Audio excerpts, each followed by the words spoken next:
Hello and welcome to this Come to Jesus Daily Devotional. Today we finish on our reflections on Luke 11:33 to 12:3. Today we learn about how we can be saved, even as God judges us in his perfect light. Let's read from Luke 12:2 to 3. There is nothing concealed that will not be disclosed, or hidden that will not be made known. What you have said in the dark will be heard in the daylight. What you have whispered in the ear in the inner rooms will be proclaimed from the roofs.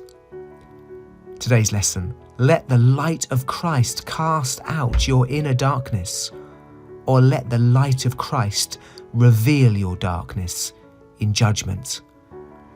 If you were to ask the average Christian what God is like, you would get a range of responses, but my suspicion is that most, in their description of God, would avoid talking about his wrath and judgment. I mean, these are not popular subjects, are they? Remember that song In Christ Alone, where it says about Jesus taking the wrath of God, and how there was controversy about that song. I don't think many would say the wrath of God is my favourite subject to think about, but it's an important subject, and we're looking at that today. God is holy. What does that mean, holy? It means he's separated for all that's good. He's separated from all that's evil.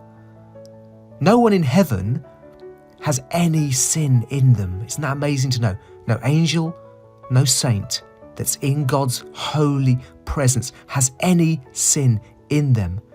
And if we find that strange, let's be reminded of the gospel. Jesus has taken our sin away. That's why we can go in the presence of a holy God. Jesus took the wrath of God so that we can know the forgiveness and acceptance of God. God has to judge because he's holy. He has to judge all sin. And in today's text, Jesus promises judgment. And this is a scary text. All of us, if we are honest, would hate to have what is concealed, what is hidden, what is whispered. We would hate these things to be disclosed, made known, proclaimed from the rooftops. If this text is true, how can anyone be saved? All must surely blush and be ashamed of their hidden selves. We all know that we are not holy. So how are we to deal with this text? How can we find encouragement from this? How can we overcome the burden that it potentially puts on us? Is Jesus raising the bar so high that few, if any, can reach the standards? Is heaven going to be populated by a couple of people who really somehow made the standards? Well, firstly, it's very important to understand that Jesus is challenging the religious leaders and those who refuse to listen to him of his day. They believe that they are righteous because they are keeping their rules. However, they, as we saw yesterday, are hypocrites in need of God's forgiveness. Jesus is warning such people that the light of God's perfect holiness and judgment will cast them into eternal darkness unless they humble themselves. Those who reject Christ, who offers salvation to all who will listen to him, will be judged according to their true and sinful status in his light, unless we receive his light. Secondly, those who do listen to Christ will escape this judgment and condemnation if we allow the light of Jesus, the gospel and his word to fill us. As we saw in the last chapter, the light of Jesus' word casts out all darkness from us. This means a number of very important things, but firstly, most importantly and paramount, this promise of casting out light is a promise that listening to Jesus regarding his death and resurrection for sin has cast out all darkness and sin from us. As light casts out darkness, so receiving Christ, his light, has cast out all shadows, all darkness, all regret, all sin from us.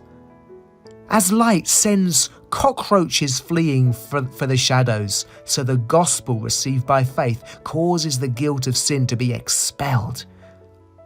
The light of Jesus' perfect righteousness has flooded those who receive the light of Christ, so they need never fear judgment. Christians know that Jesus was cast into darkness for them, in their place, so they can be filled with perfect light of justification and forgiveness. To truly understand and be amazed at the gospel, we must understand that what was and is concealed, what is and was hidden, what has been whispered by us, all these secret things have been disclosed. They have been made known. They have been proclaimed from the rooftops as Jesus took our curse and shame on him. All those hidden things were taken by Christ as he was shamed for us on the cross. So in response, let the light of Christ cast out our inner darkness, or let the light of Christ reveal your darkness in judgment. Has the light of the gospel cast out your darkness, your guilt for sin? Are you relying on your own light? Are you believing that your good works, your prayer life, your helping people is somehow going to be light enough to take you to heaven and God's holiness? You must throw away all self-confidence. It's foolish.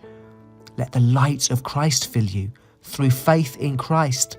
His light drives out sin. Only he can do it. Are you afraid of God's judgment? And do we understand this as we read in 1 John 4:18? There is no fear in love. Perfect love drives out fear. Or we could say perfect light drives out fear, because fear has to do with punishment. The one who fears is not made perfect in love. God bless you.